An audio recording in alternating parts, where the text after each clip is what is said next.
What's up, YouTube? Got another delivery today. This is the ECX Ruckus 4x4. The new version came out, I guess a couple of months ago maybe. First off, this thing is gorgeous. I have to say it. Now I have about, I have an older two-wheel drive Ruckus. I have a Torment. I have two amps because I just got another one here. These are all unopened boxes. I'm getting great deals on these. I can't pass them up sometimes. This one I might sell. I do like this color though a lot. Anyway, I have about four now. No, five. This will be my fifth ECX, and this looks phenomenal. The main issues I've had with ECX before was the tires, and not just the fact that they don't grip very well on certain surfaces like packed surfaces, concrete, the clays type stuff. They don't grip at all. They're just for like mud and dirt and loose stuff. But they're hard as a rock. They're so hard. They're never foam filled. The amp actually has some decent tires. Actually, though, if they had foams in them, they'd be great.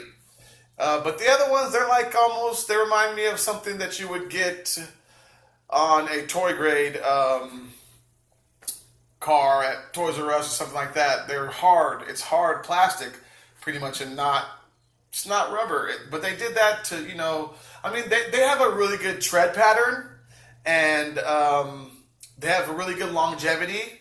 They last forever, and that's a good thing, especially for like a kid who just bashes. He could probably bash some tires for a whole year straight and not have to worry about buying any new ones. But someone like me, I hated the tires. I hated the ECX tires, except for the amp ones. The amp ones are pretty good unless you're going to go brushless. Then you're going to want to either put foams in those or change them. But these feel phenomenal. These rims look great. These look like some high dollar wheels and tires. The tires, they feel phenomenal. The tires themselves feel great. I mean, wow, ECX. Finally, some super nice tires. They might not last as long as the other ones, but they're going to grip way better.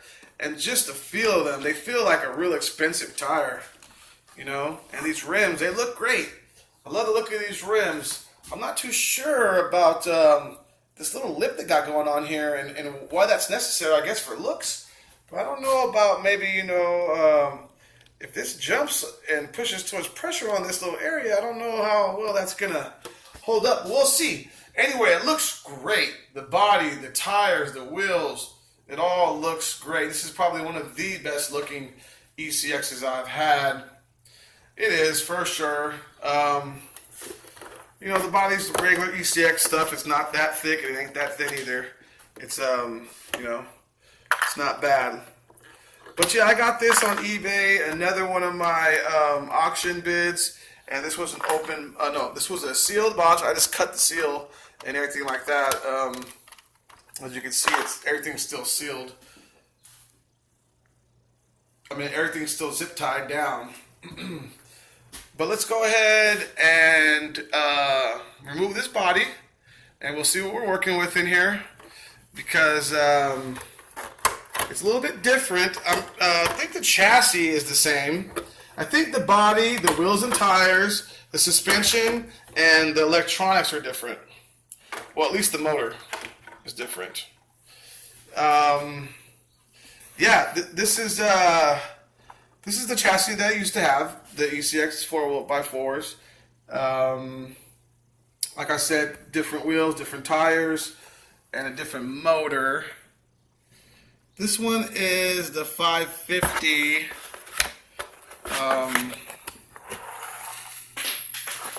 What an idiot.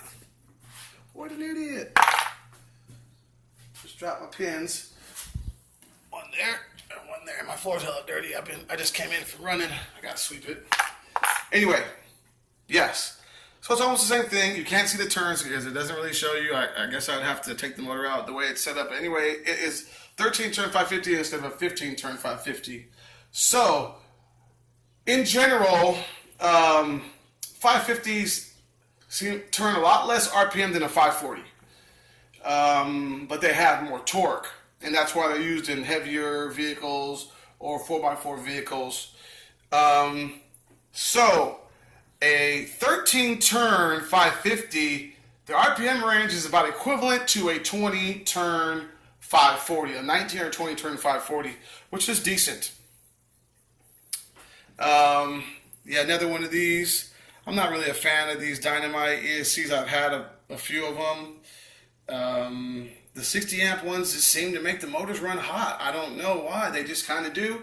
I noticed that when I was running the 60 amp in my Torment, the Torment motor was always getting hot. After I've changed it, the motor doesn't get that hot anymore unless, I have my 5,000 milliamp battery in there and I've run it for 45 minutes to an hour, and then it starts getting pretty hot.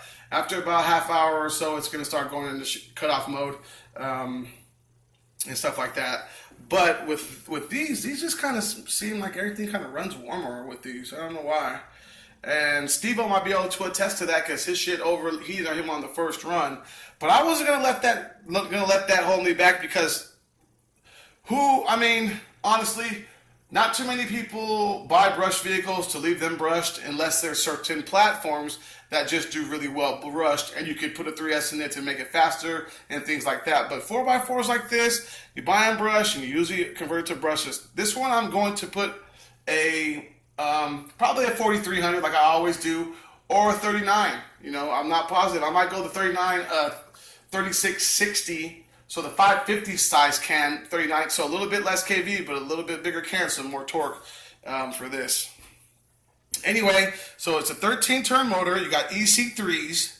I'm charging. I have an EC3 battery right there. It's not very good, but it's the only one I have besides nickel metal. I have nickel metal EC3s, but I don't have any lipos besides that one right there. But it's only 1800 milliamp. So either I'm going to change the Deans, or I'm going to need an adapter, or I'm just going to run it on that until I change this whole system out. And I've got a waterproof servo here. It's the one that comes in a lot of the ECX vehicles. I don't know if you can see that. Come on. Oh, there we go. So it's like an S605, and I haven't heard any complaints about them. This one's got metal dog bones and drive cups and CVDs in the front, and I believe these are just dog bones in the back. But yeah, it's all metal, and a lot of the ECX stuff is plastic, and that's not bad. The plastics nowadays, Traxxas is all plastic shit too. They got plastic dog bones or universal shafts or whatever you want to call them. ECX uses those as well, but this actually has metal, and that's cool. And it also has aluminum capped lower and upper cap shocks. And that's another thing for ECX I haven't seen, because all the ECX stuff I have plastic cap shocks, and they have great suspension. I mean, the Arma stuff too. The Arma shocks, like on my on the Sentin Mega and on the little Phazon I got, they seem fine, even though they're plastic. Technology's come a long way with their plastics and stuff like that. You don't have to really worry about having aluminum on everything nowadays. But this has aluminum uppers and lowers, and that's really cool. Battery tray is pretty beefy. You can put a big battery in there for sure, and they give you some foam. You get some tools in here and some foam spacers for your battery. These ECXs don't come with batteries anymore. Okay, so that's the thing about these. They do not have batteries. They used to come, the LiPo versions came with this little LiPo here. It's not very good. 1800 milliamp, and then the nickel metal ones came with nickel metal. I think the nickel metal versions still have that option. I mean, the amp and certain two-wheel drive models have that option, but these do not. These don't come with the battery. So I think they're $200, maybe $220. I'm not positive, plus tax. But you're going to have to factor in a battery into that because you have to buy your own battery if you don't already have one. And a charger if you don't already have one. Of course, I've got a bunch of stuff. Anyway, so it comes with these. It's the STX2. I have one of these already. The only thing I don't like is it's not a foam. It's plastic, but you can always put a cover on there. I think I've actually put electrical tape on one of mine. Anyway, low C and almost, a lot of the Horizon Hobby stuff is going to come with this remote nowadays. A lot of the ready-to-run stuff. The cool thing about it is the 50-75 to 100% throttle. That's what that's for. So you got a kid, put it on 50. He gets a little bit more experience, put it on 75, and you go up to 100. But anyway, it's got all the dual rates. It's a really, they're great controllers. No complaints besides the lack of foam here. It's kind of big, it's bigger, on the bigger size, of remotes. It's a little bit fatter, but that's okay. Great remote. And another cool thing, they're not giving you batteries. I mean, they're not giving you a battery for the car, but they're still including batteries for your transmitter. Can't go wrong with that. Let's put these back on here. So, let's get it on. The battery's charged, so I'm gonna go run this. I hope I have a better experience than Steve-O did. I want to be able to run this motor, I don't know, maybe 5 to 10 battery packs before I swap out to a brushless system. So I'm going to go out front real quick and just run in the yard, see how it runs, and then, eventually maybe take it out somewhere else and do some different kind of speed runs and things like that. I think this is geared really low. So I don't expect it to be very fast. I'm thinking probably around 20 miles an hour. To be honest, I think this voltage is probably going to be a little bit faster than this. As you can see, I had to wire in a new servo because I had a servo sitting around, but it had a bad connector on it. So I had to cut the connector off of that servo and wire into this one. Because they're both 5-wire servos. That's actually the stock WO toy servo. And it's fast. It's ridiculously fast. It came in the L303. And it's faster than the Arma one as far as speed goes. And I haven't had any problems. The issue, though, is that the dual rates were turned all the way up from the factory. And the servo keeps trying to fight. You're turning your car, and it's dual rate all the way up. It keeps fighting the turn and keep fighting the turn, even though it's already maxed out in the turn. So the dual rate's down to about 40, and it's perfect. Especially with this servo. This servo's real snappy. Not too torquey, but really fast. Anyway, this thing's quick. On 2S, it is quick. It does every bit of that 25 mile per hour claimed speed for sure. It's quick. For a kid, you cannot go wrong with this thing. This is probably the best beginner RC two-wheel drive that I've ever come across. It's innovative. You can run it on a Lion, you can run it on nickel metal, and you can run it on 2S LiPo. So it's just a good design. It's got that slim setup here with the mid motor transmission, so it's really light, and you can keep the center of gravity pretty low with the inverted servo in there at like a 25-30 degree angle. I'm not positive on that. And then the battery trays load from the side right here. The battery goes in from the side. It's very similar to this, if you ask me. The chassis is very similar. Besides, this is rear motor.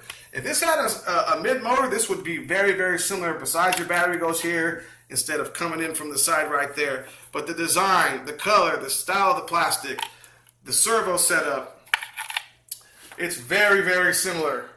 Like I said, if the motor was here in the middle, it would be very, very, very similar to this. Except for the battery goes in on the side here, and on the Tamiya, the battery would slide in from the front like this. Would come down here, boom, then go underneath this. So yeah, it surprised me. This thing is great. I didn't really do an unboxing. I'm not really doing an afterthoughts review, but I guess this is my afterthoughts review. The servo was garbage, but it was mostly because of the dual rates being turned up too high. If they were turned down to 50% or lower, the servo would have lasted a lot longer. It's not great servo. It is waterproof, but as you know, plastic gear and everything like that. So I got my new servo in here, and I got the dual rates turned down, and I run some packs through this. This thing is efficient. I have to imagine with the 3000 milliamp, it's going to go about 45 minutes with the 3000 milliamp ions, because with my 3500 milliamps, I was going about 30 to 45 minutes, no problem. I was out there this morning for about another 30 minutes or so, or more, and the battery's not even dead. It's not even close to dying. And the motor is ice cold. I know I say that sometimes when I'm running through this, I go, it's cool, it's ice water. That means it's a little bit warm, but it's not hot, you know. This one doesn't get hardly warm at all. Like, it doesn't even feel hardly warm. And it's encased in there, and there doesn't seem like there's much airflow, but whatever they've done here, it just works. The only thing this really needs would probably be some Tamiya anti-wear grease in the diff, and you're good as golden with this. I wouldn't really do nothing to it until like your motor burns out or something like that, and then just buy like a lower turn motor with a little bit more pep. But this 20 turn motor has plenty of pep. I'm surprised by this car right here. And you can put up to 6 cells Li-ion in here, batteries that will probably last you shit all day. It says 27 minutes of runtime. I think I beg to differ. I mean, I really can't tell you, but I know the LiPo 3500 milliamp LiPo went forever in this thing. So I'm going to think the ions would go even longer. Anyways, back to the situation at hand. I go off topic all the time. So yeah, these are my new 3. I got this one in, I got this one in, and I got that one in. So we're going to run this ECX Ruckus 4x4. I hope I have better luck than Steve-O did. Although I'm going to convert this to brushless anyhow. But it's geared low, like I was saying. I'm not sure how low. I would think maybe a 12 tooth pinion, maybe 13 tooth pinion. But once I go brushless, I'll put a 17 tooth on here because I don't want nothing crazy. So we'll go from either, 13 to like a 17. We're going to go, I think 3900 kV, 3660. So the 550 size can. But anyway, guys, let me finish unboxing this, and I will put the batteries in the transmitter, and I will unhook the LiPo off the charger, and we'll go outside and we'll get a run. All right, guys? ECX Ruckus 4x4, the new version. Man, I'm digging these wheels and tires. I just hope they perform as well as they look. All right, guys? Peace.